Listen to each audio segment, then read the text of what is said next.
Hi friends, स्वागत है आपका अपने YouTube channel cricket talk with Sumit पर, जहां पर हम क्रिकेट की इन डेप्थ एनालिसिस करते हैं और अपनी एक व्यू पॉइंट रखते हैं जो भी गतिविधियां क्रिकेट फील्ड पर हो रही होती हैं या फिर क्रिकेट फील्ड के बाहर हो रही होती हैं। तो आज इन वर्ल्ड क्रिकेट की ग्रेटेस्ट राइवलरी का मैच है India versus Pakistan. This will be the 2.0 version. First match already India जीत चुकी है, सेकंड मैच आज सुपर 4 स्टेज पर खेला जाना है और ये मैच जो है वो डिसाइड करेगा कि आपके फाइनल के लिए कौन एक कदम आगे बढ़ा रहा है। ये मैच जो भी टीम जीतेगी उसका फाइनल में जाना ऑलमोस्ट तय होगा। मतलब बहुत पुअर क्रिकेट ही खेलेगी तभी वो टीम फाइनल पे नहीं पहुंचेगी। तो ये मैच को इंडिया पाकिस्तान राइवलरी के बजाय देखने के बजाय आप इसको ऐसा देखिए कि एशिया कप के फाइनल के लिए qualifier, this will be the like a semifinal, treat it like a semifinal match. तो आप इसको इक्वली उतना ही इंपॉर्टेंट दें और उसी इंपॉर्टेंट अंदाज से खेलें, क्योंकि मैचेस खेलने हैं आपको। इसके बाद इंडिया श्रीलंका के साथ खेलेगी, फिर इंडिया आपके अफगानिस्तान के साथ खेलेगी और इंडिया उसके बाद फिर फाइनल क्वालिफाई करती है तो फिर फाइनल के लिए खेलेगी। तो मतलब 8 दिनों में टोटल इंडिया को 4 मैचेस खेलने हैं और वहाँ के जो कंडीशंस हैं वो बहुत ही हॉट एंड ह्यूमिड है और वहाँ पर खेलना और मतलब इतने कम समय में इतने मैचेस खेलना, हर प्लेयर जो फिटेस्ट है वही खेल पाता है, जो अनफिट है या फिर जो भी थोड़ा बहुत फिटनेस के मामले में उसके मसले मिसाइल चल रहे हैं वो इस प्रेशर को कोप अप नहीं कर पाएगा। तो आप जैसा कि देख रहे हैं already Ravindra Jadeja India team से आउट हो चुके हैं। आवेश खान पर सस्पेक्ट अभी भी बनी हुई है कि वो खेलेंगे या नहीं खेलेंगे, बट मुझे लग रहा है इंडियन टीम रिस्क नहीं लेगी पाकिस्तान क्रिकेट टीम के जैसे कि अनफिट है तब भी खिला रहे हैं। तो इंडियन टीम वहां पर उनको ड्रॉप करेगी या रेस्ट करवाएगी और उनके जगह पर आपके regular off spinner Ravichandran Ashwin खेल सकते हैं। तो दोनों टीमों की तरफ से प्रेस कॉन्फ्रेंस हो गई है। इंडिया की तरफ से राहुल द्रविड़ ने प्रेस कॉन्फ्रेंस किया है और गर्मा गर्मी माहौल पूरी बनी हुई है। पाकिस्तान की ओर से हारिश रऊफ आए थे प्रेस कॉन्फ्रेंस करने के लिए। तो दोनों के प्रेस कॉन्फ्रेंस में क्या बातें हुई हैं पहले तो हम उस पर चर्चा कर लें। राहुल द्रविड़ साहब से पहले तो जडेजा के हवाले से पूछा गया कि जडेजा आपके प्लान्स में थे वर्ल्ड T20 के प्रिपरेशन में, तो अब कैसा प्रिपरेशन का पार्ट रहेगा या क्या नहीं रहेगा। तो उस पर उन्होंने ये कहा कि अभी कहना जल्द, मतलब डिसीजन लेना कि वर्ल्ड कप के से वो बाहर है, ये एक इमेच्योर बात होगी, क्योंकि they don't want to jump in the conclusion that he is out of the tournament. So वो अभी मेडिकल टेस्ट कराएंगे, अपना मेडिकल एसेस होगा उनका, उसके बाद वो देखेंगे कि वो खेलने के कितने फिट हैं या नहीं है। अभी भी T20 वर्ल्ड कप है वो 6 से 7 हफ्ते के बाद खेला जाना है और जो T20 वर्ल्ड कप है उसके लिए इनफ टाइम मिलती ही है अगर रविंद्र जडेजा को रिकवरी के लिए, तो रविंद्र जडेजा उनके स्कीम ऑफ थिंग्स पर आएंगे। अगर वो नहीं फिट होते हैं तो उनके पास, इंडियन टीम के पास बैकअप प्लेयर्स हैं जो उनकी पूर्ति कर सकते हैं। और ऑस्ट्रेलिया जैसी जगह पर आपको एक नीचे डाउन द लाइन ऑर्डर पर आपको रविंद्र जडेजा की कमी तो बेशक खलेगी, लेकिन उनके इक्विवेलेंट रिप्लेसमेंट टीम इंडिया के पास ऑलरेडी है। अगर आपके दीपक हुड्डा को वो लेकर के जाए या फिर अगर आपके अक्षर पटेल को वो लेकर के जाए, लाइक फॉर लाइक रिप्लेसमेंट है इंडिया के पास, तो इंडिया को उतनी टेंशन नहीं है। और अभी फोकस एशिया कप पे है तो एशिया कप पे ही फोकस रखें, रादर हम T20 वर्ल्ड कप के बारे में सोचें। We play as per the situation, as per the condition, और we take 1 game at a time. तो ये राहुल द्रविड़ का स्ट्रेट फॉरवर्ड आंसर था जब उनसे सवालात किया गया रविंद्र जडेजा के ऊपर। उसके बाद उनसे ये सवाल किया गया कि आपके की प्लेयर्स जो हैं, मतलब जो आपके बेस्ट प्लेइंग 11 है वो कौन है और वो कब तक पूरी फुली टीम के साथ खेल पाएंगे। तो उन्होंने यही बताया कि हमारे पास की प्लेयर जो हैं वो रेगुलरली कोई ना कोई उसमें अनफिट हो जा रहा है। अभी last time Jasprit Bumrah unfit हुए, उसके बाद हर्षल पटेल अनफिट हुए और अभी रविंद्र जडेजा अनफिट हुए। तो हम बेस्ट प्लेइंग 11 को अभी तक अपना खिला नहीं पा रहे हैं। और ये ऐसा नहीं है कि ये सिर्फ इंडिया में हो रहा है, सभी कंट्रीज में ये हो रहा है, क्योंकि क्रिकेट इतनी खेली जा रही है, इतने मैचेस हो रहे हैं कि प्लेयर्स जो है वो कोप अप नहीं कर पा रहे हैं और फिट अपने आप को नहीं रख पा रहे हैं। वेदर यू चेक, मतलब ये उन्होंने नहीं कहा कि whether you check for England, but मैं अपनी तरफ से बता रहा हूँ कि आप चाहे इंग्लैंड में देख लीजिए, चाहे पाकिस्तान में देख लीजिए, चाहे साउथ अफ्रीका में देख लीजिए, हर जगह पे आपको अनफिट प्लेयर्स मिल रहे हैं। इवन ऑस्ट्रेलिया ऑल्सो, हाल ही में भी मिचेल मार्श अनफिट हुए हैं। तो ये जो क्रिकेट, और बेन स्टोक्स का देख लीजिए, जॉनी बेयरस्टो का देख लीजिए, कोई ना कोई आपका मेडिकली अनफिट हो ही रहा है जहां पर प्लेयर्स अपने फुल पोटेंशियल के साथ नहीं उतर पा रहे हैं। बट हमारे लिए ये अपॉर्चुनिटी है कि जो प्लेयर अनफिट है उनकी जगह पर 1-2 स्पॉट्स हमारे पास अभी अवेलेबल हैं, जो भी प्लेयर अच्छा परफॉर्म करेगा वो उसको ग्रैब कर सकता है। तो it's treat it as an opportunity, not as a threat. तो आपको ये देखना होगा। उसके बाद उसके बाद उनसे सवाल हुआ कि आप ऑफ स्पिनर को आप आजकल के T20 में लोग नहीं खिला रहे हैं, तो उसकी वजह क्या है या क्या रीजन। तो फिर उन्होंने इसका मतलब वो एनालाइज कर लिए थे कि एक डायरेक्ट क्वेश्चन अश्विन पे हो रहा है क्योंकि अश्विन को हम नहीं खिला रहे हैं एज एन ऑफ स्पिनर। तो उन्होंने बहुत ही अच्छा जवाब दिया कि ऐसा नहीं है कि ऑफ स्पिनर अच्छा रोल प्ले नहीं कर रहे हैं या नहीं कर रहे हैं। अभी हाल ही वाले मैच हांगकांग में, इंडिया वर्सेस हांगकांग के मैच में हांगकांग के ऑफ स्पिनर ने बहुत ही अच्छी बॉलिंग की, not even in middle overs but in power play, but in last over also he really well bold out. तो ऐसा नहीं है कि आप ऑफ स्पिनर को नॉकआउट कर सकते हैं, बट हमारे पास एक लग्जरी है, हमारे पास रविचंद्रन अश्विन की लग्जरी कि हम जब भी उनको चाहें वो उनको हम खिला सकते हैं। और हम लोग टीम बैलेंस के ऊपर फोकस करते हैं कि कौन हमको पर्टिकुलर डे पे मैच जिता सकता है और कौन हमारा टीम का बैलेंस उतना मेंटेन कर सकता है कि सामने वाली टीम पे हम प्रेशर बना के रखें। तो मेरे ख्याल से आज हो सकता है वो दिन कि रविचंद्रन अश्विन खेलेंगे, जहां पर इंडिया के पास 2 स्पिनर होंगे, आपके एक रविचंद्रन अश्विन के रूप में और एक आपके युजवेंद्र चहल के उस रूप में। और ये दोनों की जोड़ी जो है वो दोनों राजस्थान रॉयल्स के लिए साथ में खेलते हैं और दोनों ही बहुत अच्छी परफॉर्मेंस करते हैं।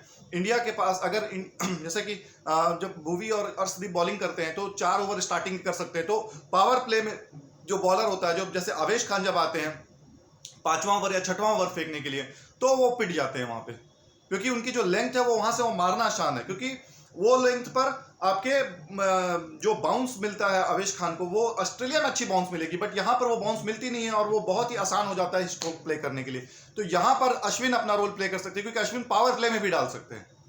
और जब अश्विन अपना रोल प्ले करते हैं पावर प्ले में, तो अश्विन से आप 2 ओवर तक आप करा सकते हो, जिससे आप अपने हार्दिक पांड्या को एक्सपोज होने से बचा सकते हो पावर प्ले में, और हार्दिक पांड्या का आप बेटर यूज कर सकते हो मिडिल ओवर्स में 8 to 15 के बीच में, जहां पर वो अपने तीखे बाउंसर से बाउंस आउट करने की कोशिश करते हैं और अपोजिशन पर एक अपना अलग छाप छोड़ते हैं कि boss I am not here to survive और I am not here to containment का रोल नहीं है मेरा विकेट टेकिंग का ऑप्शन है और मेरा जो बेस्ट बेट है वो बाउंसर पे ही आउट करने का है। तो आपको यहाँ पर रविंद्र जडेजा की कमी ना खले, इसीलिए मैं पहले से बता रहा हूं कि आप दीपक हुड्डा और आप रविचंद्रन अश्विन दोनों पे जाएं, मतलब जडेजा की जगह पर आप दीपक हुड्डा को लेकर आए और आपके आवेश खान की जगह पर आप अश्विन को लेकर आए। अगर आपको पंत को भी खिलाना है, मैंडेटरी है पंत को खिलाना, तो फिर आप केएल राहुल को ड्रॉप करें और पंत को खिलाएं, क्योंकि इंडिया की जो टीम है वो 2 प्लेयर्स मुझे गड़बड़ लग रही है।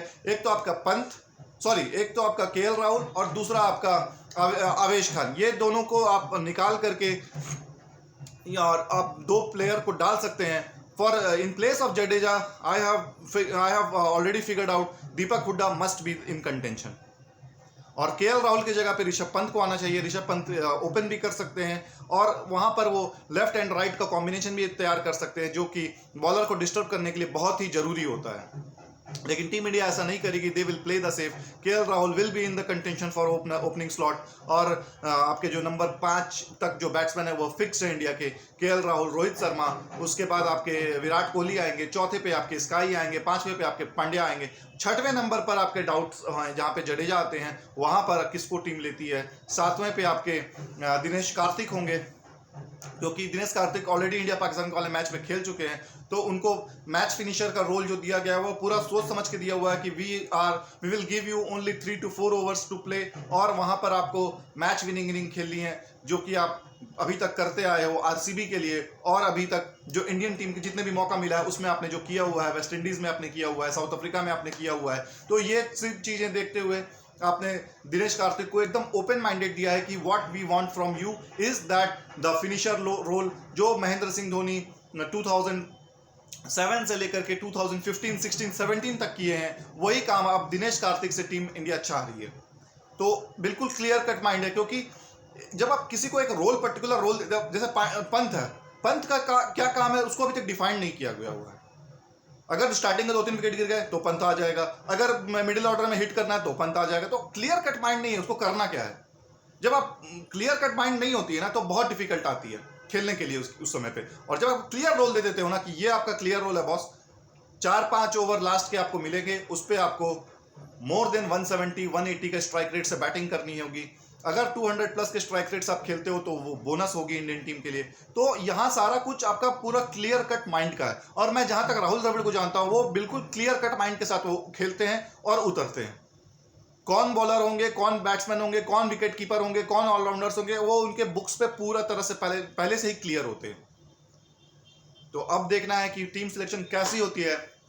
उसके बाद उनसे सवालात किया गया कि आपके पास जो पूल ऑफ क्रिकेटर हैं वो 30 पूल ऑफ क्रिकेटर्स हैं, उनमें से आपको बेस्ट 15 चूज करना है। तो कितना डिफिकल्ट होता है चूज करना, क्योंकि जो आपके टॉप 15 मतलब जो टॉप 15 सिलेक्ट हो गए हैं और जो आपके 15 बच गए, उनको आप किस तरह से मनाते हो या उनको किस तरह से आप कम्युनिकेट करते हो कि आप हमारी टीम का हिस्सा भी इस टूर्नामेंट में नहीं है।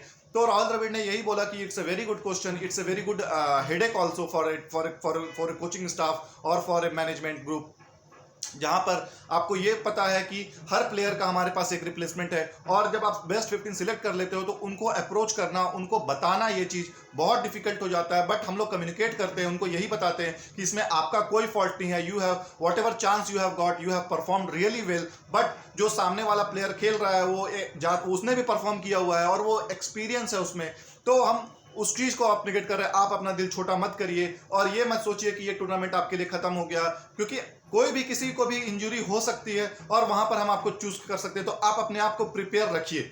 You always keep yourself on your toes, that whenever you required we will call you back and we can ask you to deliver what the team is required or the management is requiring from you।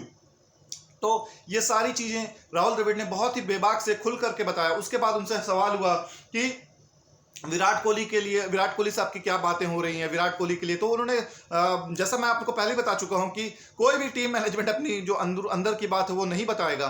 तो राहुल द्रविड़ ने straight forward उनको बताया कि हम लोगों के बीच में क्या बात होती है वो क्या, मैं तो यहाँ पे तो बात करने वाला हूँ नहीं आपको, बट हाँ हम लोग यही चिट चैट करते हैं कि डिनर का क्या है। हम लोग रिलैक्स होने की ज़्यादा प्रैक्टिस करते हैं कि कैसे हम रिलैक्स रहे। मैं बहुत ही हैप्पी हूँ उनके परफॉर्मेंस से। मैं 50-100 को आकलन नहीं करता, even good 35-30 odd run, 20 run also can be a good innings in T20 specially. तो हम लोग उस पर ज़्यादा फोकस करते हैं। आप किस टच में हो, किस जगह पर रन बना रहे हो, वो मेरे लिए ज़्यादा इंपॉर्टेंट है रादर कि how many number of run you are making. आप कल का ही मैच देख लीजिए, श्रीलंका वर्सेस आपके अफगानिस्तान का। किसी भी श्रीलंकन टीम बैट्समैन ने कोई भी 50 नहीं बनाया, लेकिन जो 30, 35, 37, 40 रन ये लोग जो मिलजुल करके सभी लोगों ने बनाया, उससे एक बड़ा स्कोर खड़ा हो गया और 175 रन का बड़ा टोटल श्रीलंकन टीम चेस कर पाई। तो 50 रन 100 रन ये मायने नहीं रखता है, ये सिर्फ रिकॉर्ड बुक्स, फैंस और आपके जो मीडिया है उनके लिए ज्यादा इंपॉर्टेंट है। बट जो अंदर जो प्लेयर खेल रहे होते हैं ना, उसके लिए ये कोई मैटर नहीं करता। और यही बात मैं आप लोगों को बताता हूं कि विराट कोहली का वहां खड़ा रहना, प्रेजेंस ही बहुत इनफ होता है यार, क्योंकि सारा फोकस जो है ना वो आपके विराट कोहली पर होता है। जो आपके अपोनेंट है ना वो फोकस करेगी रोहित शर्मा और विराट कोहली पे। यहां पर मौका होता है लूटने का दूसरे प्लेयर्स को। विराट कोहली ने कैसे स्टार्टिंग में रन बनाया यार, जब वो सचिन तेंदुलकर के साथ खेलते थे ना, तो सचिन तेंदुलकर के ऊपर मोर फोकस होता था, वीरेंद्र सहवाग के ऊपर मोर फोकस होता था, गौतम गंभीर पर फोकस होता था कि इनको कैसे आउट करना है, लक्ष्मण पर होता था। और फोकस नहीं होता था तो वो आपके विराट कोहली पर नहीं होता था, रोहित शर्मा पे नहीं होता। और यही प्लेयर्स को मौका मिलता था, चेतेश्वर पुजारा पे फोकस उतना नहीं होता था, राहुल द्रविड़ पे फोकस होता था। तो इन प्लेयर्स को मौका मिल जाता था कि सामने वाली टीम उतना उन पर ध्यान नहीं देती थी, उनको लगता था इनको हम आउट कर लेंगे और वो वहां पर स्कोर करके चले जाते थे। इनिशियल लेवल पे यही ऐसे ही रन बनते हैं आपके। तो यहां पर मौका है आपको, स्काई को, हार्दिक पांड्या को, क्योंकि सामने वाली जो टीम है वो फोकस करती है KL राहुल के ऊपर और आपके रोहित शर्मा के ऊपर, विराट कोहली के ऊपर, और ये रन लूटने का मौका होता है जो नीचे प्लेयर खेल रहे होते हैं।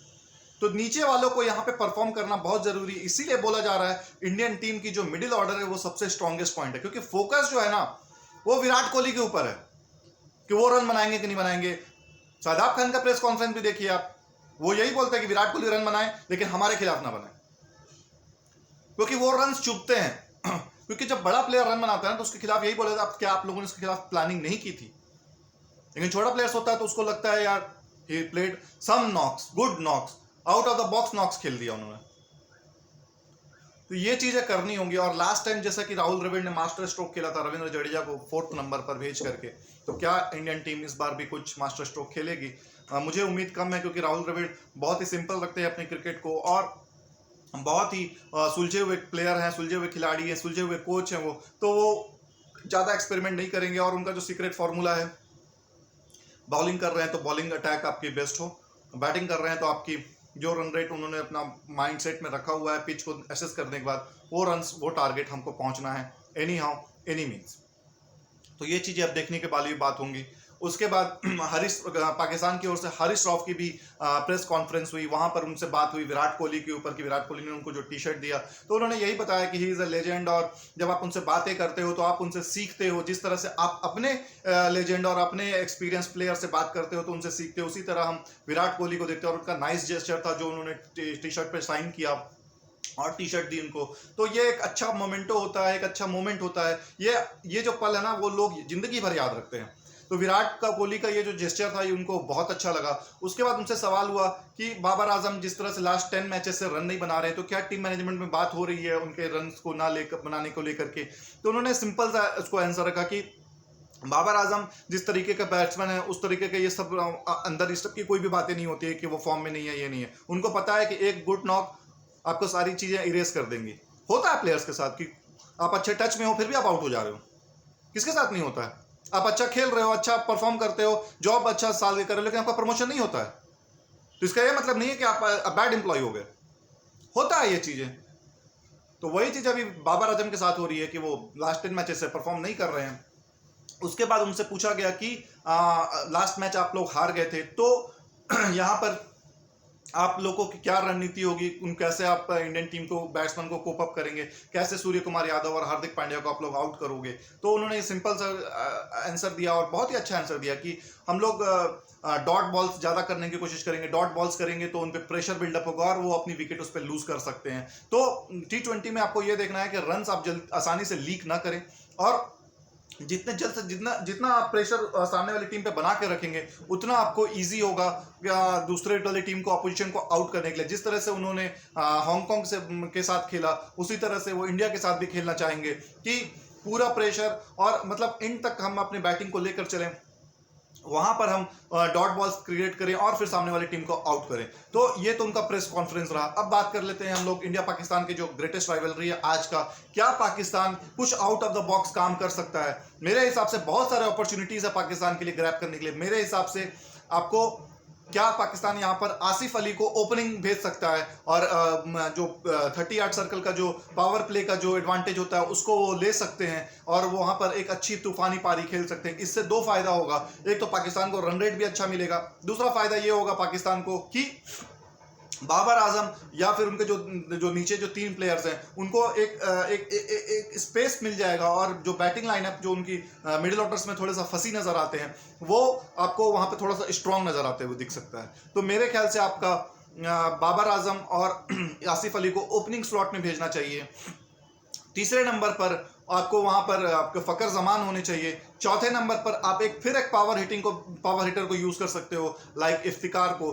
छठवें नंबर पर आप पांचवें नंबर पर आप मोहम्मद रिजवान को भेज सकते हैं कि वो उस टाइप का इनिंग खेल सकता है। स्पिनर को वो मार सकते हैं, अटैक कर सकते हैं, क्योंकि स्पिनर को अटैक करने के लिए ना आपको एक प्रॉपर बैट्समैन चाहिए। वहां पर आप आंख बंद करके बैट्समैन या फिर हार्ड हिटर वाले बैट्समैन को नहीं आप भेज सकते हो, क्योंकि पेस को आप मार सकते हो उस टाइप से। स्पिनर को मारना उतना आसान नहीं, क्योंकि स्पिनर को मारने के लिए पूरी की पूरी ताकत और पूरी की पूरी स्किल चाहिए होती है। तो जो भी टीम अपने स्किल्स पे एग्जीक्यूट करेगी वो मैच आज जीत सकती है। इंडिया की पलड़ा ऑलरेडी भारी है, ऑल्दो उनके पास रविंद्र जडेजा नहीं है, बट टीम इंडिया को उस चीज़ से कोई टेंशन नहीं है कि हमारे पास ये प्लेयर नहीं है वो प्लेयर नहीं है, क्योंकि टीम इंडिया के पास जो बॉलिंग अटैक है और जो बैटिंग अटैक है वो दोनों ही बैलेंस नजर आती है। उनके पास सभी तरह के बॉलर्स हैं, चाहे वो आपके स्पिन अटैक पे ले लीजिए चाहे पेस अटैक पे ले लीजिए। लेकिन पाकिस्तान को कुछ अलग हट करके सोचना पड़ेगा अगर वही वो मेथडोलॉजी लेकर चलेंगे जो वो पिछले 1.5-2 साल से ले, क्योंकि ये सारी चीज जो है ना ये सामने वाली अपोजिशन ऑलरेडी जान चुकी है कि पाकिस्तान का प्लेइंग स्क्वाड क्या होगा, उनकी प्लेइंग स्टाइल क्या होगी। तो कुछ चेंजेस करना पड़ेगा आपको।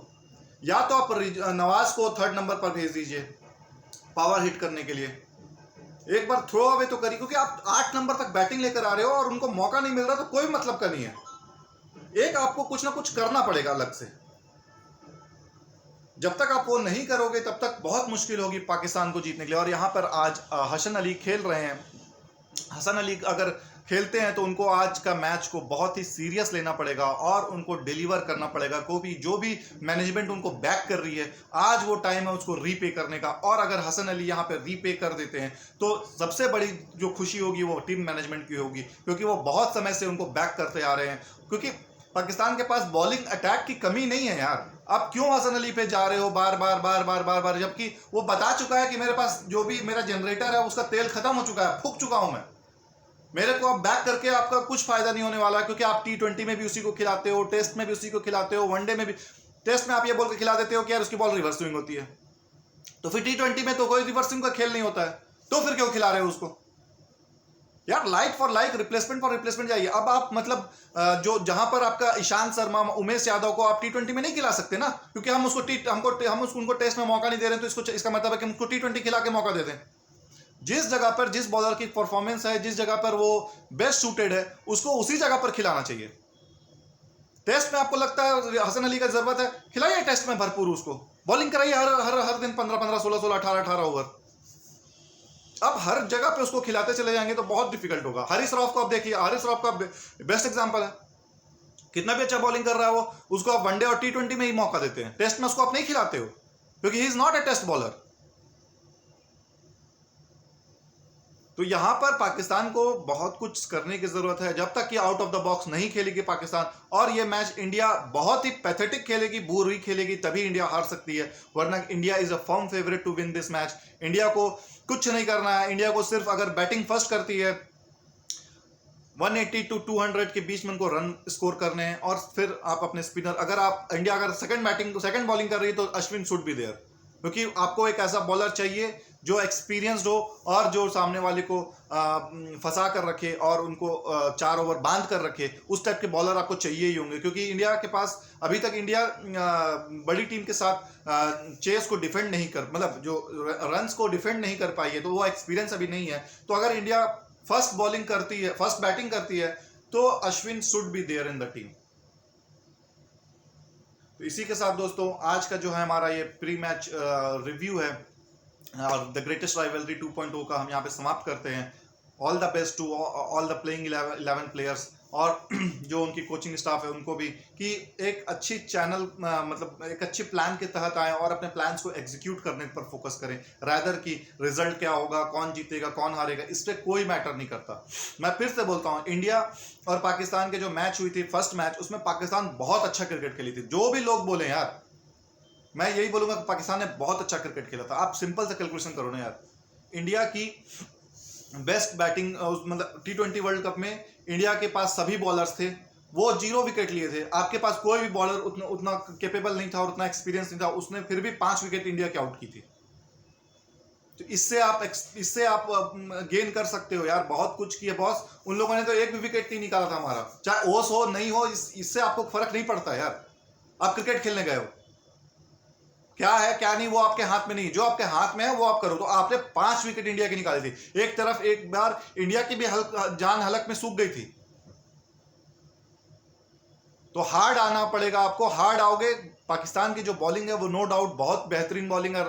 कोच द्रविड़ से भी यही बॉल पूछा गया कि पाकिस्तान की बॉलिंग बहुत स्ट्रांग नजर आ रही है, तो आपका इस पे क्या कहना है। तो उन्होंने यही बोला कि पाकिस्तान की जो बॉलिंग है वो साइलेंट हो गए, वो वर्ड को यूज नहीं करते हुए, लेकिन जो मुझे एस से स्टार्ट होता है वो वर्ड, तो मुझे, और 4 लेटर का है, तो मुझे लगता है कि वो सेक्सी बोलना चाहते थे, लेकिन वो मीडिया हाउस को देखते हुए वो वर्ड यूज नहीं किए। लेकिन जो भी पाकिस्तान की जो बॉलिंग अटैक है वो नो डाउट बहुत अच्छी है, बहुत तगड़ी है। मतलब इन एक्सपीरियंस होने के बाद भी अगर वो इस तरह से परफॉर्म कर रही है तो बॉस मतलब कि उसके बॉलिंग अटैक में जान है। और यही अगर आप टॉस जीत करके फर्स्ट बॉलिंग अगर आप करते हो तो इंडिया को आप ट्राई करो, रिस्ट्रिक्ट करो 150-160 पे, तो वो आपका बेस्ट चांस होगा आपका वहां से जीत। अगर इंडिया 160 को डिफेंड कर लेता है तो मैं मानूंगा कि India is the best team. Right now मैं इंडिया को बेस्ट टीम अभी भी डिक्लेयर नहीं करता, क्योंकि अभी भी अपने वो पोटेंशियल पे नहीं खेल रही है, जिस पोटेंशियल की वो प्लेयर है, जिस पोटेंशियल की वो टीम है। तो यहां पर दोनों टीमों को मैं फिर से ऑल द बेस्ट बोलता हूं। मैं दिल से चाहता हूं कि इंडिया ही मैच जीते, बट मुकाबला कड़ा देखने को मिले तो क्रिकेट की जीत है। और मैं क्रिकेट का फैन हूं, मैं टीम का, तो being an Indian I love to watch India win, but I am more concern about the cricket. Cricket का एडवर्टीजमेंट होना बहुत जरूरी है। ये क्रिकेट की राइवलरी है, इंडिया पाकिस्तान की राइवलरी नहीं है। इंडिया पाकिस्तान का जब वॉर होगा तो वो देखा जाएगा अलग मैटर पे, लेकिन ये क्रिकेट की राइवलरी, क्रिकेट की जीत हो। लास्ट मैच में क्रिकेट की जीत हुई थी, ना इंडिया जीता ना पाकिस्तान जीता, ऐसा मैच दोनों टीमें खुश होकर के गई थी। तो यही तीन चीजें हम देखना चाहते हैं इस मैच में भी, कि एक तरफा जीत किसी को भी ना मिले और दोनों टीम बेस्ट अटैक अपना शो करे, दोनों टीमें अपनी बेस्ट पोटेंशियल शो करे और वहां से मैच जीत कर निकले। हारिस रऊफ को अपना थोड़ा सा लेंथ ऑल्टर करना पड़ेगा, थोड़ा सा स्विंग के ऊपर वो देखें और वो थोड़ा सा आगे पिच करने की कोशिश करें, बॉल को आगे मूव कराएं, वहां से अंदर और वहां से बाहर लाएंगे तो बहुत इफेक्टिव होंगे। पेस है उनके पास, निपी है उनके पास, जो काम नसीम शाह कर रहा है ना वही काम हारिस रऊफ को करना है।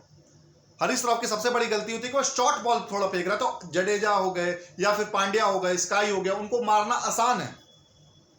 अब देखो दहानी को हार्दिक पांड्या नहीं मार पाया था वो सब शॉट जो हारिस रऊफ को मार गया, क्योंकि दहानी का जो थोड़ा सा मतलब वो ऐसा लेंथ में बॉलिंग करता है ना कि जहां पर बैट्समैन को समझ में नहीं आता कि आगे से खेलूं या पीछे से खेलूं, तो वही लेंथ पर आपको भी अल्टर करना है। और आप थोड़ा सा, क्योंकि दहानी का जो बॉल है वो मतलब बाउंस ही आता है, hit the deck hard bowler है वो, और हारिस रऊफ का ऐसे आता है, तो जब ऐसे आएगा ना तो आपका जो लेंथ है वो थोड़ा सा अल्टर हो जाता है और वहां पर आपको अच्छा बाउंस मिलता है शॉट्स खेलने के लिए। तो ये सारी चीजें टेक्निकल होती है, ये सारी चीजें जो क्रिकेट खेल रहा है या जानता है वो ज्यादा आपको अच्छे से बता पाएगा कि क्यों हारिस रऊफ पिट जाता है और दहानी नहीं पिटता है। नसीम शाह क्यों उस दिन मैच में अच्छा बॉलिंग कर गया, क्योंकि वो स्विंग के लिए देख रहा था, पेस पे उसका फोकस नहीं था, वो स्विंग के लिए देख रहा था, स्विंग कराकर आउट करने की कोशिश कर रहा था, वो इसीलिए सक्सेसफुल हो पाया। लास्ट विकेट जो जडेजा को उसने आउट किया था, मतलब आउट अंपायर ने दे दिया था, लेकिन वो थर्ड अंपायर पे जब गया तो वो नॉट आउट निकले, लेकिन वो बॉल पे भी स्विंग होकर के अंदर आई जडेजा को और पैड पर लगी और उनको एलबीडब्ल्यू आउट दिया गया था। तो वो स्विंग पर ज्यादा रिलाई कर रहा है और इसीलिए वो सक्सेसफुल है। शाहीन शाह भी यही करता, पेस है उसके पास लेकिन वो स्विंग पर फोकस करता है। अगर आपका बॉल हवा में स्विंग हो रहा है ना तो आप 20 किलोमीटर एक्स्ट्रा पेस ऐसे ही आपका बढ़ जाता है। तो हारिस रऊफ को भी यहां पर, और हसन अली, बॉस आप अपना पिछला ट्रैक रिकॉर्ड चेक करिए, कैसा आप बॉलिंग करते थे, क्या करते थे, क्या नहीं करते थे, उसके हिसाब से अकॉर्डिंगली आप इंडिया के साथ बहुत सारे मैच खेल चुके हो, जितना भी बाकी टीमों ने, बाकी प्लेयर्स ने नहीं खेला है, आपको यहाँ पे डिलीवर करना होगा, वरना ये आपका कैरियर ब्रेकिंग मोमेंट भी हो सकता है। So watch out Hasan Ali, this could be your last match for Pakistan in T20। इसके बाद मौका नहीं मिलेगा, क्योंकि पाकिस्तान के पास बहुत अच्छे अच्छे प्लेयर्स आ रहे हैं, आपको दोस्ती यारी में मौका मिल जा रहा है बट अब नहीं मिलेगा। तो इसी के साथ दोस्तों मैं दोनों टीमों को सलाम करता हूं, दोनों टीमों को बेस्ट ऑफ लक बोलता हूं और उम्मीद करता हूं इंडिया मैच जीते। अब अपना बहुत ज़्यादा ख्याल रखिए, मैच को एंजॉय करिए, मैच के बाद हम स्ट्रेट अवे मिलेंगे और आपसे बयान करेंगे कि किस टीम ने कहां पर अच्छा परफॉर्म किया, किस टीम ने कैसा आकलन रहा, वो हम आपको पूरा लेखा जोखा आपके लिए लेकर के आएंगे। तब तक के लिए हमारे साथ बने रहिए, do connected, stay connected with us. Till then take care of yourself, good bye and take care of your family too. All the best to both the team, जो भी अच्छा खेले वो जीते, क्रिकेट की जीत हो, याद रखिएगा क्रिकेट की जीत हो।